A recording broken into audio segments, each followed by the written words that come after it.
রাত তখন 12:45। রিতার ফোনে হঠাৎ একটা নাম ভেসে উঠল, আননোন। সে থমকে গেল, ঘড়ির কাঁটা যেন থেমে গেল এক মুহূর্তের জন্য। ফোনটা ধরল না, শুধু স্ক্রিনের দিকে তাকিয়ে রইল, কারণ সে জানে এই নামটা 5 বছর আগের চিরতরে নিঃশেষ হয়ে গেছে।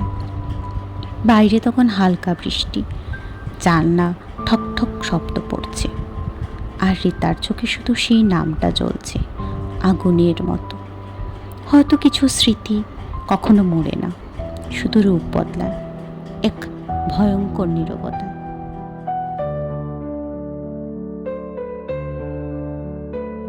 তুমি হলে কি করতে যদি এমন ফোন তোমার কাছেও আসতো? সেই মানুষটা যাকে তুমি জানো আর এই পৃথিবীতে নেই,